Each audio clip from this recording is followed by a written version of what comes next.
Qui a dit que la campagne, c'était ringard ? Qui a dit que dans le Berry, il n'y avait que des vaches et des champs ? Ici, tu vas déconnecter des réseaux pour te reconnecter avec des gens vrais qui font bouger les lignes. Dans le Berry, on n'a pas la Tour Eiffel, mais nous avons plein de belles énergies qui entreprennent, créent et façonnent notre territoire. Les Oreilles Vagabondes t'invitent à croquer un bon morceau de campagne en compagnie d'artistes créatifs, de passionnés du terroir, d'amoureux de la nature et de férus du patrimoine. Je m'appelle Paul et je suis podcasteur. Depuis 3 ans, je sillonne la France à la rencontre de celles et ceux qui font bouger nos régions. Et pourtant, je n'avais jamais traversé le Berry. C'est tout juste si j'avais entendu parler de Bourges et de Châteauroux. Mais comme je ne suis pas du genre à avoir froid aux yeux, ou plutôt aux oreilles, j'ai décidé de tenter l'aventure. Et je peux vous dire que je n'ai pas été déçu. J'ai mon éleveur de chèvres qui fait son foin et qui fait un séchage de son foin par variété. Il va y nourrir soit la luzerne, soit au trèfle. Et suivant l'alimentation qu'il va y donner, ça va donner des fromages soit plus gras, soit plus acides, soit plus caprins. Et j'aime bien cette différence. Notre fromage est au lait cru et il est fermier. Il est fermier, c'est-à-dire que le lait est produit et le fromage est transformé sur la ferme. Et une fois qu'il a ses 11 jours d'affinage sur la ferme, à ce moment-là, on peut lui apposer l'étiquette de l'appellation. Vagabonder. Voyager au hasard, aller à l'aventure, se perdre et se laisser surprendre. Se dit aussi vadrouiller ou encore bourlinguer. Les Oreilles Vagabondes au Berry.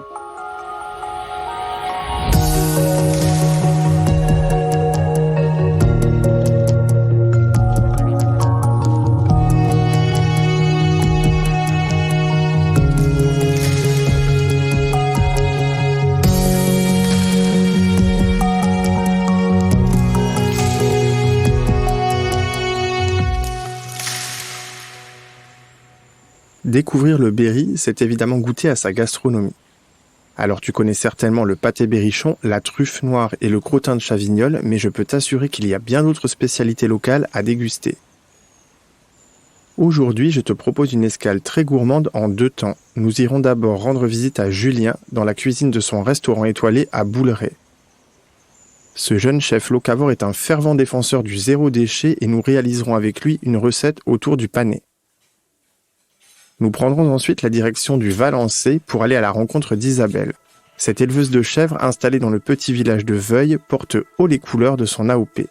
Elle nous fera déguster la célèbre pyramide de Valençay, un fromage cendré au goût unique.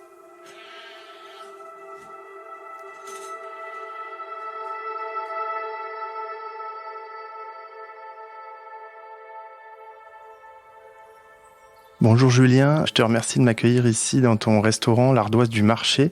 Donc on est à Bouleret, alors avant de commencer déjà, tu peux m'expliquer où est-ce qu'on se trouve exactement ? Alors Bouleret, c'est un petit village à une dizaine de minutes de Sancerre, où on a racheté une pizzeria et où on évolue aujourd'hui. Moi j'ai des souvenirs d'enfance ici où je passais pour aller voir ma famille et forcément beaucoup d'attaches sur la région centre avec une grande famille. Et c'est une région qui me tenait beaucoup à cœur, j'aime beaucoup la Loire, je suis né vraiment au bord de Loire et c'est un fleuve que je suis particulièrement. Chaque année la Loire c'est pas la même et du coup on s'en lasse jamais. C'est un fleuve qui l'été est tranquille et qui l'hiver peut faire peur. Voilà, c'est un endroit où on allait tout le temps faire du vélo, la mobilette, la moto. Dès qu'on allait faire quelque chose, on allait au bord de Loire. Et du coup, donc tu viens d'une famille qui baigne dans la gastronomie, dans la cuisine, dans l'hôtellerie depuis pas mal de temps, c'est ça ? Ouais, mon papa était cuisinier de métier. Ma maman était serveuse aussi et j'ai un de mes petits frères qui est lui aussi chef de cuisine en Suisse, lui par contre. Donc ouais, on est une famille gastronome. Ce qui m'a plu en premier dans la cuisine, c'était les couteaux. C'est le premier truc que je voulais toujours couper. Après, en termes de goût, moi j'aime tout. Enfin, je suis un bon mangeur et j'aime les bonnes choses. Et ça là-dessus, on a été éduqués comme ça aussi. Donc, chez nous, on cuisine que des produits frais ou on avait un petit peu d'élevage avec mon grand-père et tout. Nous, on a été élevés au zéro déchet. Si les yaourts ils arrivaient périmés, on faisait un gâteau avec. On jette rien, et s'il restait des restes, on recréait un plat le lendemain avec. Et dans chaque assiette, j'essaye de ramener quelque chose qui normalement on jette. Que ce soit une épluchure, une herbe, des branches de l'herbe. En infusion, ça marche très bien aussi. Mais à l'heure d'aujourd'hui, j'ai pas rencontré un chef sur ma route qui m'a inculqué ce zéro déchet au maximum de ce que je peux faire aujourd'hui. On est arrivé ici en 2014 et quand on est rentré la première fois ici, alors c'était vide, hein, il y avait une pizzeria qui avait coulé et on s'est regardé, on s'est dit mais pourquoi ça tourne pas ? Et après on voulait faire un bistrot, plutôt bistrot chic, voilà, quelque chose où on peut faire une cuisine gastro. Il y a 2 ans, on a réfléchi à ce qu'on voulait faire. Est-ce qu'on continue bistrot et donc du coup on refait la salle pour pouvoir accueillir plus de monde, on baisse les prix ? Ou on cherche le macaron Michelin. Et là, j'ai pris un tournant il y a 2 ans où je fais que du local. J'essaye de sourcer un maximum à moins de 100 km de chez moi, quoi. Le Michelin est passé en 2020, à la sortie du Covid, et en 2021, l'étoile est tombée. Donc ça a été plus que rapide, ouais. On s'attendait pas aussi vite. J'aimerais qu'on parle un petit peu de ton parcours de cuisinier et surtout j'aimerais comprendre comment tu es passé d'une table très traditionnelle comme chez Yvonne à Strasbourg à un restaurant ici, l'Ardoise du Marché, avec une cuisine plutôt, on va dire, contemporaine, locavore, enfin qui est sur le terroir mais qui est pas traditionnelle, on va dire. Alors c'est assez atypique, le chef avec qui j'ai bossé à Strasbourg travaillait que des produits locaux. Il faut savoir que le chef était quand même étoilé Michelin à la base. Il avait son restaurant. Donc on avait un côté très trad et on avait pour les habitués aussi une cuisine un peu plus contemporaine et avec des produits assez haut de gamme. On travaillait les truffes, on travaillait du foie gras, des côtes de veau de lait, on travaillait des produits assez nobles. Après, c'était pas forcément ma cuisine, mais lui m'a appris beaucoup sur la façon de driver aussi. Tous les chefs que j'ai eus vous hurlent dessus à longueur de journée. On fait 80 couverts et c'est l'enfer. Et lui, on faisait 700 couverts. Et sur les 700 couverts, il n'y avait pas un mot plus haut que l'autre. Et il y avait un respect qui était vraiment incroyable. Comment tu t'es construit par rapport à cette expérience-là ? Donc j'ai bien compris, il y a la technicité, il y a une méthode de travail. Mais toi, du coup, comment tu arrives à être créatif ? Je fais en fonction de ce que la nature me donne. Et ensuite, je fais une cuisine qui va être donc là où je fais attention à essayer de recycler une partie de mes aliments que normalement on pourrait ne pas mettre ou qui finissent à la poubelle. Et après ça, on va faire un plat et ça va être mon goût à moi, c'est comment j'aimerais manger ce plat. Et voilà, je construis le plat de cette façon en essayant d'y amener quelques petites surprises, comme une cuisine un peu assaisonnée à la japonaise. J'aime beaucoup leur culture et leur précision des choses. Et rien n'est fait au hasard. Et dans ma cuisine aussi, rien n'est fait au hasard. Ma philosophie de cuisine, je la retrouve beaucoup dans la cuisine japonaise. Là-bas, il n'y a pas de citron, il n'y a que du yuzu, mais c'est hors de prix. Donc les huîtres, vous les mangez au soja. Et les oursins aussi, j'ai trouvé ça mais magnifique. Et aujourd'hui, les huîtres, moi, je les cuisine, je mets pas de citron, je les fais au soja. J'aimerais que tu m'en dises un peu plus sur ta démarche et sur ce besoin fondamental de t'ancrer en local. Pour moi, c'est important de pouvoir échanger avec les producteurs et éleveurs. J'ai besoin d'avoir une histoire aussi à raconter à mes clients parce qu'il y a des éleveurs et des producteurs qui font des choses assez rares. Et je pense qu'en plus de ça, quand on a un macaron Michelin, on se doit d'être ambassadeur de notre économie locale. Et pour moi, enfin, en tant que restaurateur, c'est tout ce qui va être élevage et production, légumes, beurre, lentilles, la céréale, beaucoup de céréales dans le coin, les huiles. Il y en a qui font un travail magnifique sur ça. Donc on se doit de les mettre en avant. C'est notre boulot à nous. On est la vitrine de ces gens-là. Quand je vais chercher mes légumes, avec Benjamin, on y passe 2h30. On passe plus de temps à papoter, à échanger, à goûter. On goûte les mauvaises herbes, on goûte les feuilles d'un légume. Lui, il retourne pas la terre comme un fou. En fait, c'est les poules qui viennent faire le boulot pour lui. Et je trouve ça plutôt intéressant, déjà par le fait que ça reste bio et qu'en plus la poule a fait des œufs. Donc elle va manger tous les restes que la machine aura broyés. La poule, ça fait que gratter, donc ça fait une aération des sols. Et avec les excréments, on a l'engrais. Ok, bah écoute, merci Julien, on va te suivre maintenant en cuisine et écoute, on va essayer de faire un plat autour du pané, normalement, c'est ça ? C'est ça, ouais, s'ils arrivent à l'heure.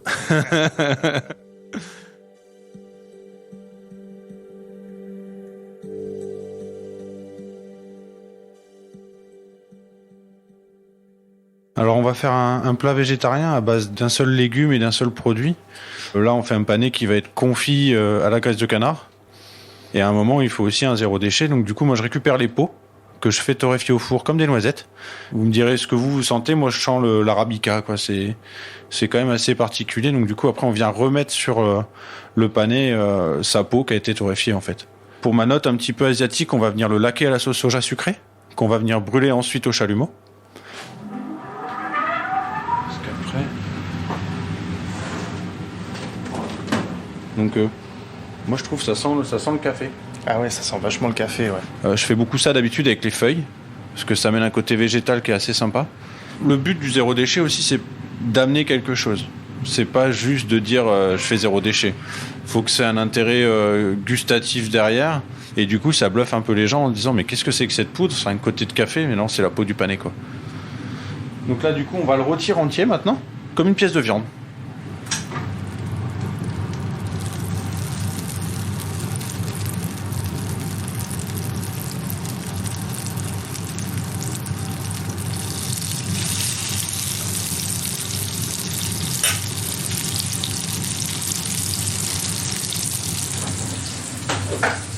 Et bien alors là, t'es vraiment sur une bonne dose de beurre quand même. Hein. Là, on va venir le laquer au soja. Et on va venir le brûler au chalumeau. Ah, là, ça va bien caraméliser alors, c'est ça du coup ? C'est un peu le but, ouais. Donc on va le faire en 3 étapes.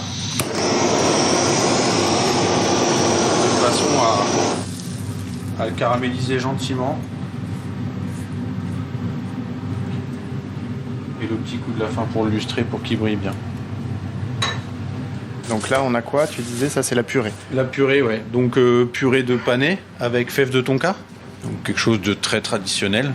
Mais voilà, c'est les bouts de mes panais que je garde pas parce que si on garde les bouts des panais, on est en surcuisson.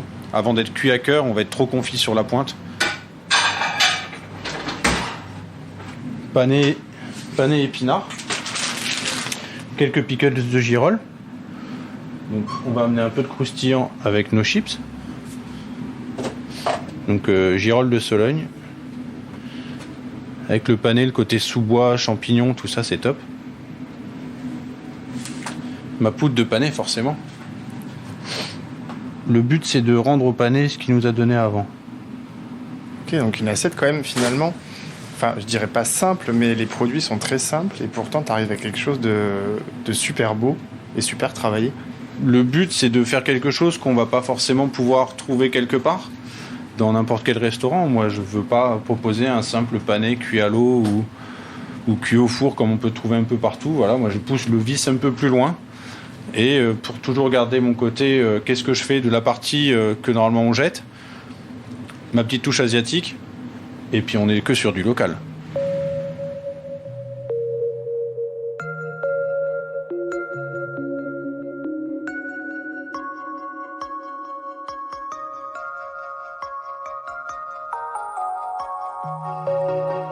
J'espère qu'il vous reste encore un petit peu de place pour aller déguster la pyramide de Valençay.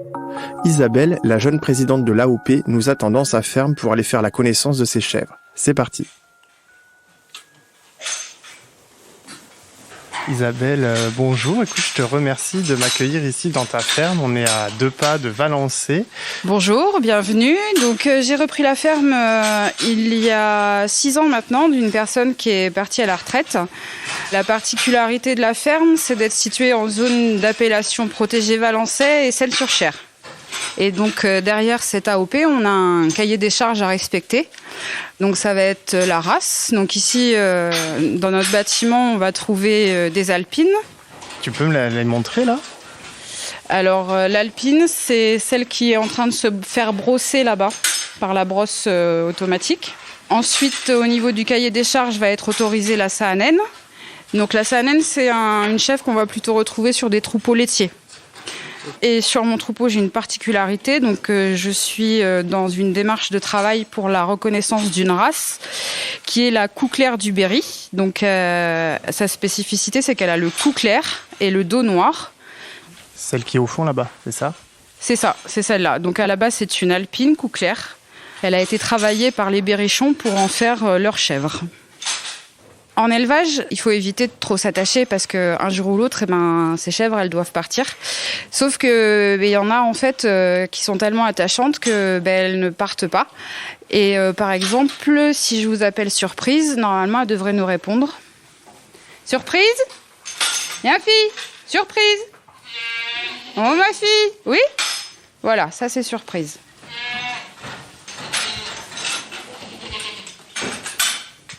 Quand on l'éduque, quand du coup on lui donne l'habitude, quand on vient la voir, de l'appeler par son prénom, à force elle prend l'habitude du son et du coup ça crée ce lien. Et en général ce sont des chèvres qui ont eu un démarrage difficile quand elles étaient petites et du coup je leur ai apporté plus d'attention. Et du coup, en retour, elle reste très proche de nous, quoi. J'en veux pour preuve ma petite sœur qui habite en Bretagne, qui vient me voir 3 fois par an. Quand elle rentre dans le bâtiment, elle appelle sa chèvre et sa chèvre, elle vient. Juste au son de sa voix. Et si moi, je l'appelle, elle ne vient pas.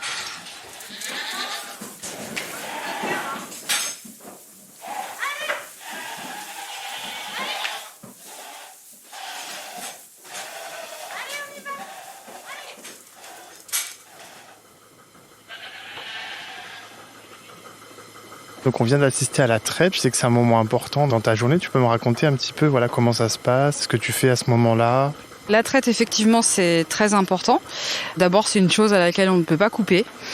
Donc c'est un moment privilégié parce que c'est là où on va pouvoir observer nos animaux, voir si au niveau du comportement tout est normal. La traite, c'est l'aboutissement de tout le travail qu'on a avant sur l'élevage avec l'alimentation, le soin, tout ça. Mais c'est aussi le début de l'annonce du travail de la transformation fromagère derrière et la vente et tout ce qui découle. La traite, c'est 365 jours par an, ça veut dire que tes chèvres, en fait, elles produisent du lait toute l'année? Alors certaines chèvres, effectivement, ont la capacité de produire du lait tout le temps. C'est-à-dire qu'elles n'auront pas besoin d'avoir une gestation tous les ans pour continuer à produire du lait. Donc c'est une pratique qu'on appelle la lactation longue. Donc c'est très intéressant pour nous et aussi pour l'animal puisque en fait la gestation c'est une période quand même à risque, avec des risques de perte de l'animal. Tout ce que le fromage va exprimer en saveur, ça va dépendre d'énormément d'éléments et on va partir depuis les chèvres. Le goût de notre fromage va être particulier en fonction de l'implantation de la chèvrerie, par l'alimentation des chèvres, par la qualité de l'alimentation. Arrivé dans la fromagerie, là on va pouvoir contrôler nos différentes étapes, nos différentes phases de fabrication avec des temps plus ou moins longs de caillage, des goûtages, avec notre dose de sel que l'on va mettre dessus et toute cette flore naturelle que le lait a récupérée sur son chemin qui va se développer en surface sur la croûte du fromage et qui donnera le goût à notre fromage. Et c'est pour ça qu'on n'a jamais le même fromage puisque du coup, comme je disais, on travaille au lait cru, donc c'est un lait qui est vivant et qui est différent toute l'année. En fait, il est naturel et c'est sa flore naturelle qui va influencer sur donc nos fabrications et le goût de notre fromage. Est-ce que tu pourrais nous faire déguster quelques-uns ou un de tes fromages, sachant que la particularité, c'est que j'ai beaucoup de mal avec le fromage de chèvre.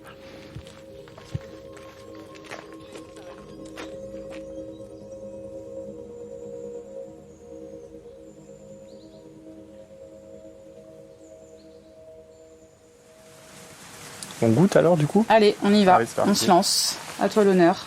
Allez. Donc je fais quoi ? Je commence par le vin, je commence par le fromage, je fais les... Alors, je pense que c'est mieux de commencer par le fromage. Ok. T'as pris un gros bout pour quelqu'un qui n'aime pas trop le chèvre. Et ouais, mais écoute, il est très bon celui-là. Je sais. Je sais. Il est différent de ce que j'ai mangé. Il est différent et c'est souvent, très souvent, les gens que je reçois en visite et qui me disent « Ah non, le fromage de chèvre, je veux pas en manger, ça pique, c'est trop acide, c'est trop fort. » Je dis « Goûtez au mien !» Un Valençay plein de crème par contre, wow, ça c'est top. Et en fait, tous ils sont différents à différents stades d'affinage et De toute façon, tous les fromages à ce stade-là d'affinage Ils sont un peu comme ça. Ok. En fait, à l'origine, si on regarde donc la situation géographique de ces 3 fromages d'appellation qui sont salés au sel cendré, on se rend compte que ce sont sur des secteurs viticoles. Ouais. Et en fait, à l'origine, la cendre est utilisée en tant que conservateur. On conservait la viande avec, les anciens. Sans le sel ? La cendre, oui, la cendre tout court. Ah ok, d'accord. Et donc, ils avaient cette cendre à profusion. Pendant la taille des vignes, ils brûlent les sarments. Et donc, ils ont plein de cendres et ils servent de la cendre pour conserver. Et en fait, à l'époque, donc il y avait le sel et il y avait l'impôt sur le sel. Donc, ça coûtait extrêmement cher puisqu'on est très loin des marais salants. Et du coup, pour faire des économies sur le sel, ils coupaient le sel avec la cendre, ils mélangeaient les deux. Ils avaient les 2 pouvoirs conservateurs de la cendre et du sel. Et ils faisaient des économies sur le sel. Eux, ils l'ont pas fait exprès à l'époque. En fait, pour donner la couleur et le goût que ça donne au fromage, ils ont fait ça pour des questions pratiques. Et donc, nous, on a gardé cette tradition parce que on a le goût et la coloration du fromage spécifique à ce salage cendré, quoi. Ok. Super.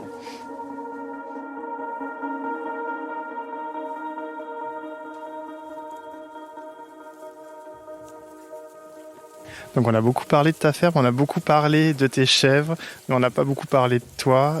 J'aimerais comprendre, Isabelle, qui tu es, d'où tu viens. Ça fait longtemps que tu es agricultrice, mais tu as longtemps cherché ta voie. Et apparemment, cette voie, c'est pas tout à fait un hasard, si j'ai bien compris.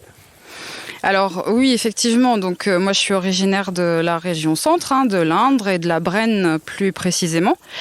Et donc j'ai grandi dans la ferme de mes grands-parents, je faisais du fromage avec ma grand-mère, on sortait les chèvres à la pâture, donc j'ai quelques souvenirs d'enfance, puisque je m'amusais avec le matériel de ma grand-mère à faire les fromages chez moi avec le lait des fermes environnantes.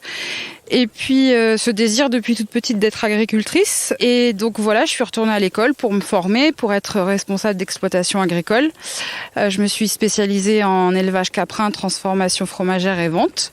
Et puis au hasard des rencontres, donc j'ai rencontré la personne qui m'a cédé sa ferme. Et voilà, je me suis lancée il y a donc 6 ans maintenant. Et aujourd'hui, c'est que du bonheur.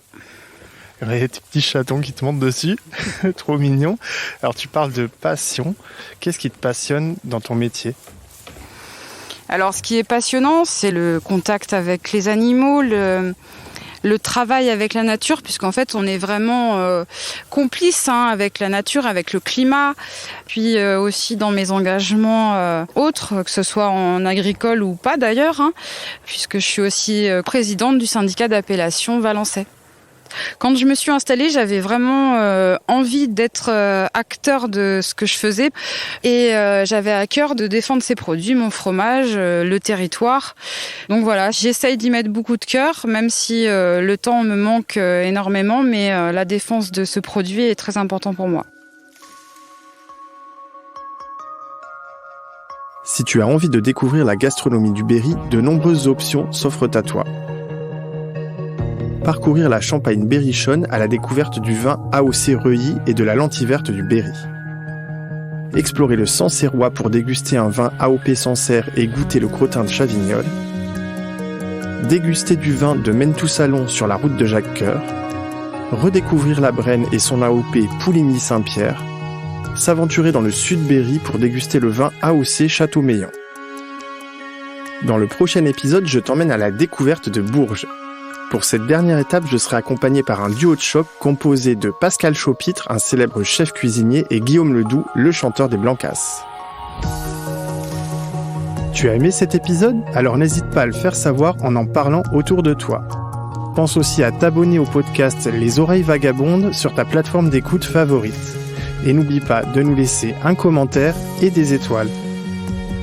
Tu peux également nous retrouver sur Insta ou Facebook pour suivre l'actu du Berry ou interagir avec nous. Ce podcast est produit par LFB Studio pour Berry Province. L'épisode est réalisé par Paul Angèle, mixé par Le Son de l'Ancre, avec une composition musicale de Sandrine Roth.